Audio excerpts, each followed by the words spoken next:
The word cry of victory. ఒక విజయోత్సాహంతో పలికినటువంటి మాట ఆరో మాట. John chapter 19 verse 30. యోహాను రాసిన సువార్త 19వ అధ్యాయం 30వ వచనం. Lord, you are the beginning and the dead, yet the cry of victory said, it is finished. యేసుక్రీస్తు వారు ఆదియు అంతమునై ఉన్నారు, అయినా గాని ఇది సమాప్తమైనది అని ఒక మాట చెప్తూ ఉన్నారు.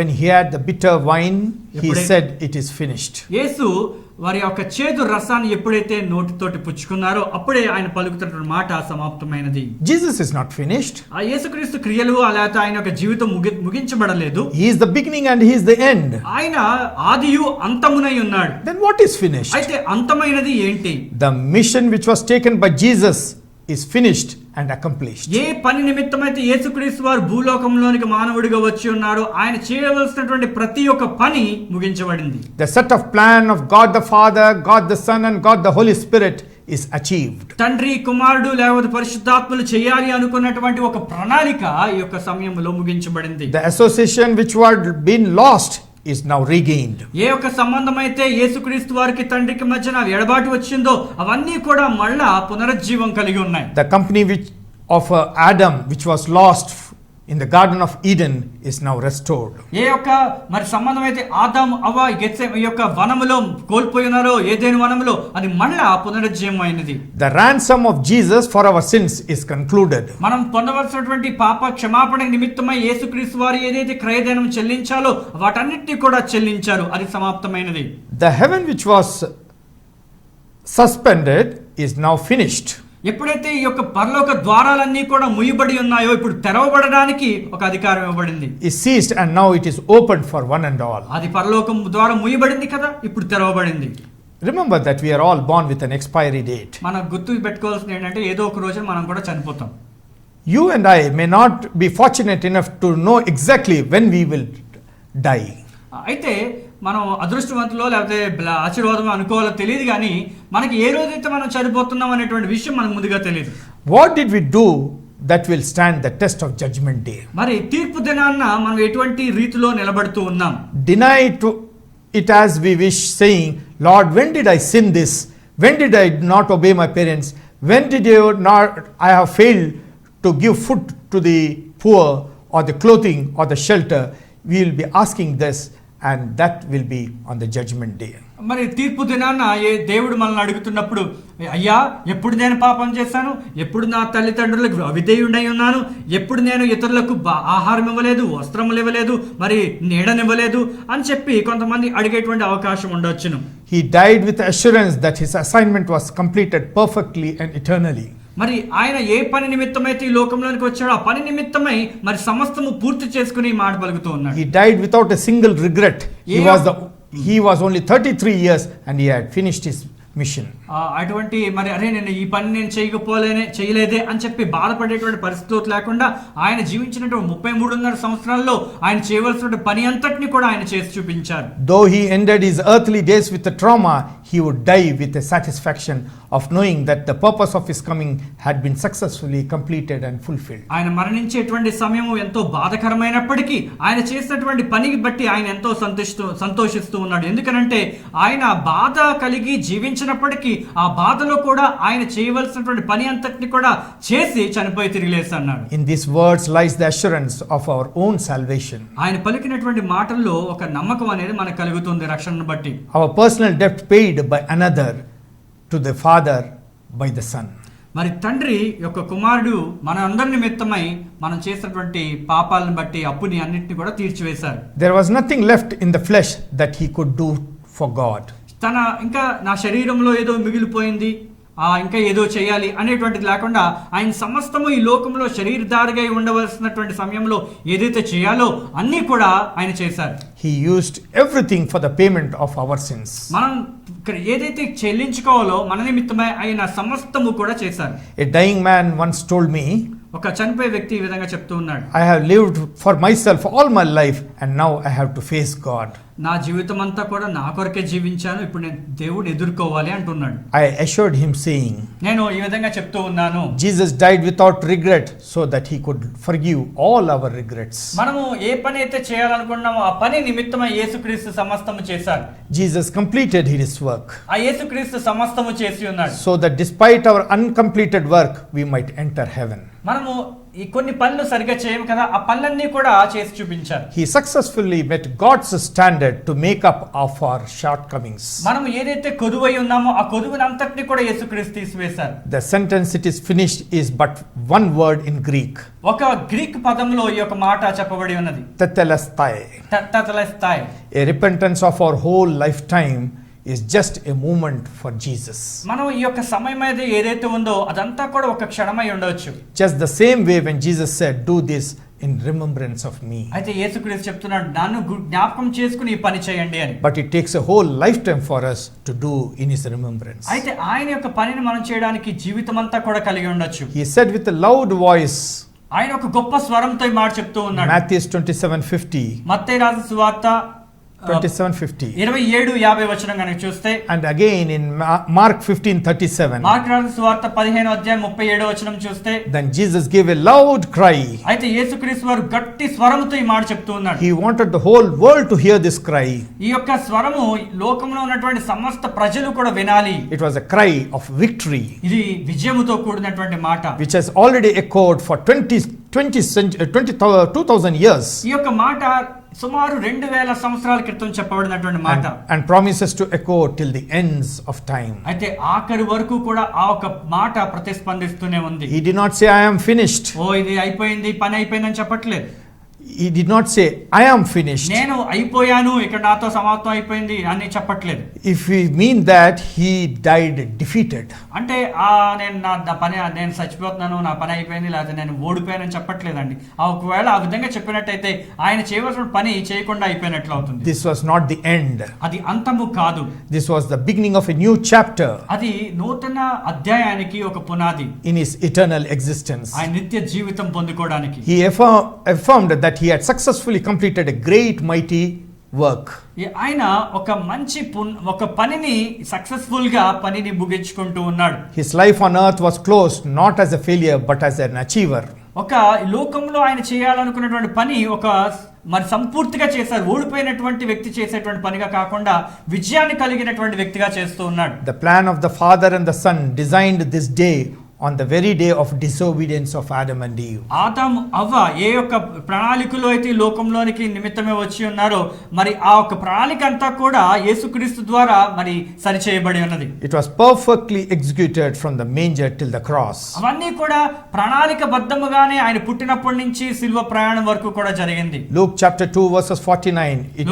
లూకా రాసిన సువార్త 2వ అధ్యాయం 49వ వచనం. His father's business finished. తండ్రి యొక్క పని ముగించబడి ఉన్నది. Paying the price of redemption for us is finished. మన కొరకు ఏదైతే క్రయధనముగా చెల్లించాలో అది ఇవ్వబడి ఉన్నది. Suffering to the sins of all of us is finished. మన కొరకు ఏదైతే బాధ అనుభవించాలో ఆ బాధ అంతా కూడా అనుభవించి వేశారు. Luke chapter 5 verses 21 that God alone can forgive. లూకా రాసిన సువార్త 5వ అధ్యాయం 29వ వచనంలో గనుక మనం చూస్తే దేవుడు మాత్రమే మనల్ని క్షమించగలడు. The religious authorities accusations finished. ఈ యొక్క మతాధిపతులు ఏదైతే మరి యేసుక్రీస్తు నిమిత్తమైతే చెప్పారో మాటలు అవన్నీ కూడా సమాప్తమైనాయి. Luke 9 verses chapter 9 verse 22 says the rejection finished. లూకా రాసిన సువార్త 9వ అధ్యాయం 29వ వచనంలో గనుక చూస్తుంటే ఈ యొక్క ఎడబాటు అనేది ఏదైతే తృణీకరించబడి ఉన్నాడో అది కూడా సమాప్తమైనది. The Jews saw him as a threat to the society. యూదులు అందరూ కూడా ఈ యొక్క సమాజానికి ఈయన ఒక చీడపురుగు లాంటి వాడు అని చెప్పినటువంటి మాటలన్నీ కూడా మరి ముగించబడ్డాయి. The constant surveillance finished. యేసుక్రీస్తు వారి మీద పెట్టినటువంటి ఆ దృష్టి అంతా కూడా ఇప్పుడు మరి ముగించబడి ఉన్నది. The mocks and the trials over. వ్యతిరేకమైనటువంటి మాటలు ఇవన్నీ కూడా ముగించబడ్డాయి. We can take heart that our suffering too shall someday be finished. అయితే మనం జ్ఞాపకం చేసుకోవాల్సిన విషయం ఏంటంటే ఈ రోజు మనం బాధపడుతూ ఉండొచ్చు, ఈ యొక్క బాధలన్నిటికీ ఒక ముగింపు రాబోతుంది. Grief is a part of the divine plan.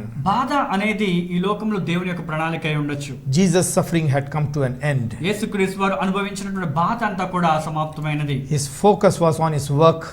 ఇప్పుడు ఆయన యొక్క ఈ యొక్క దృష్టి అంతా కూడా పని మీద ఉంది. The mission for which he had set out on his journey from heaven to earth was finished. వారి పరలోకం నుంచి ఈ లోకంలోనికి వచ్చి ఆయన చేయదలిచినటువంటి పని అంతటి కూడా ఇప్పుడు ముగించబడి ఉన్నాయి. Suffering was not an end in itself. మరి ఈ యొక్క బాధ అనేది ఏదైతే ఉందో అది అక్కడితో అంతమైపోలేదు, కానీ The torment was a necessary part of the larger purpose of God. ఏదో అనుకోకుండా వచ్చింది కాదు, కానీ దేవుడి యొక్క ప్రణాళికలో భాగంగానే ఈ యొక్క బాధ అనేది యేసుక్రీస్తు వారు అనుభవించారు. He had come to save his people from their sins, and their salvation was now secure. ఆయన వచ్చినటువంటి పని ఏంటి అని అంటే పాపులను తన వారి యొక్క పాపముల నుంచి కాపాడి మన యొక్క భవిష్యత్తుని ఆయన చేతుల్లో పెట్టుకుంటూ ఉన్నాడు. In the Old Testament times, everyone knew that an animal could not substitute for human being. పాత నిబంధన గ్రంథములో మనందరికి బాగా తెలుసు, బలి అర్పణ ఇస్తూ ఉంటారు. ఈ యొక్క బలి అర్పణ అంతా కూడా మానవుడు చేసినటువంటి పాపాల నిమిత్తమై అది సరితూగదు. కాబట్టి యేసుక్రీస్తు వారు, Jesus was the human sacrifice. మనందరి కొరకు ఒక మానవ రూపంలోకి వచ్చి బలి అర్పణ అయిపోయి ఉన్నారు. His payment covered all the debt.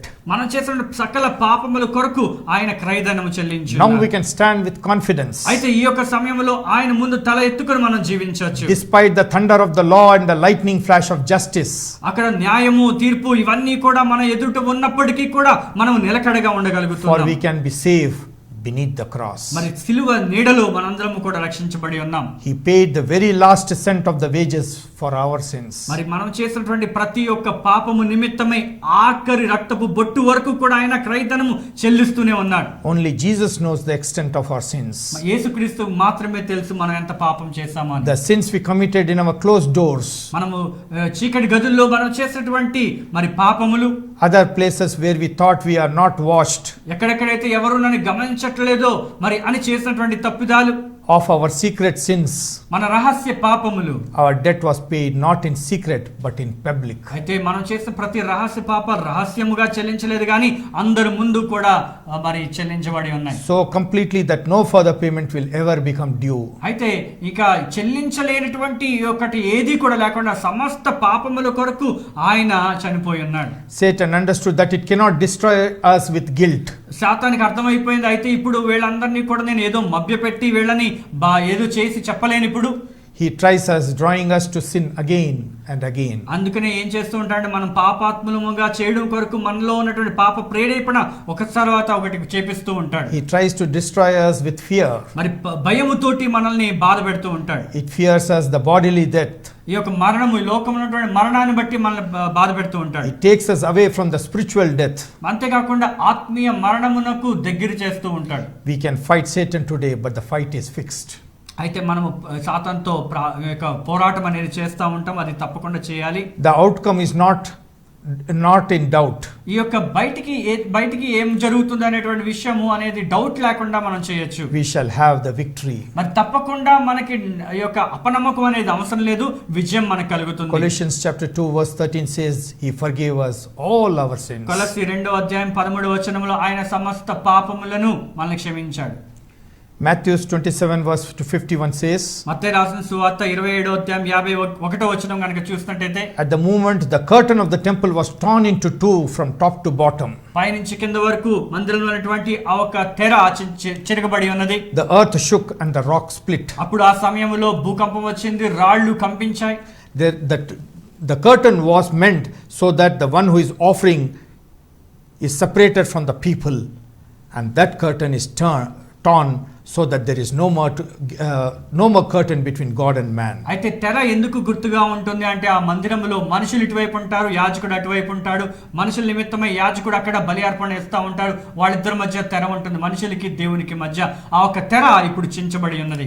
Entrance into God's presence is now available to all who came through Christ. యేసుక్రీస్తు ద్వారా ఎవరైతే మరి ఈ యొక్క తెరను దాటుకుని దేవుని దగ్గరికి వెళ్తాం. God does not want our worthiness. మనం ఏదో గొప్పవాళ్ళం కాబట్టి దేవుడు అది మనల్ని అంగీకరించడం లేదు. But he just wants our willingness to accept Christ. అయితే క్రీస్తును అంగీకరించడానికి ఒక ఇష్టపూర్వకమైనటువంటి మనసు మనం కలిగి ఉండాలని కోరుకుంటూ ఉన్నాడు. Jesus did in 6 hours what no human can do in eternity. మానవులు ఈ లోకములో చేయలేనటువంటి పనిని 6 గంటల్లో క్రీస్తు శిలువ మీద చేసి ఉన్నారు. It is finished. It is finished అంటే సమాప్తమైనది. Amen. Amen. 6th word, it is finished. 6వ మాట సమాప్తమైనది. Prayer. ప్రార్థన. Lord, I know Jesus is never finished. ప్రభా మాకు తెలుసు యేసుక్రీస్తు వారు ఎప్పుడు కూడా ఏ పని మరి ఆ సమయంలో ముగించలేదు కానీ You are the beginning and the end. ఎందుకనంటే నీవే ఆది అంతమై ఉన్నావు. You have finished the mission of yours. ఏ విధంగా నువ్వు సమాప్తి చేసి ఉన్నావు అంటే నీవు ఏ కారణం చేత ఈ లోకంలోనికి వచ్చావో ఆ పనిని సమాప్తం చేసి ఉన్నావు. You have finished the plan of God. దేవుని యొక్క ప్రణాళికను నువ్వు చేసి ఉన్నావు. You have finished paying the ransom. ఏ పని అయితే నువ్వు చేయాలనుకున్నావో మా కొరకు బలి అవ్వాలనుకున్నావు ఆ బలి అర్పణ నువ్వు చేసి ఉన్నావు. You paid it in full for our life. సమస్తము కూడా నాయన తండ్రి మా కొరకు నువ్వు చెల్లించిన విధానం బట్టి నీకు వందనాలు. You restored our association which we lost with God. దేవునితో ఉండేటువంటి ఆ సంబంధము మేము కోల్పోయి ఉన్నాం. ఆ సంబంధాన్ని మళ్ళా నువ్వు తీసుకొచ్చావు. దాన్ని బట్టి నీకు వందనాలు. Help us to run towards God through you. నీ ద్వారా దేవుని దగ్గరికి మేము పరుగును పెట్టుకుని ముందుకు వెళ్ళడానికి సహాయం దయచేయండి. Help us to believe that you are the way, the truth and the life. నీవే సత్యము మార్గము జీవమై ఉన్నావు కాబట్టి ప్రభువా నీ దగ్గరికి పరిగెట్టడానికి మాకు సహాయం దయచేయి. Amen. ఆమేన్. Amen. ఆమేన్.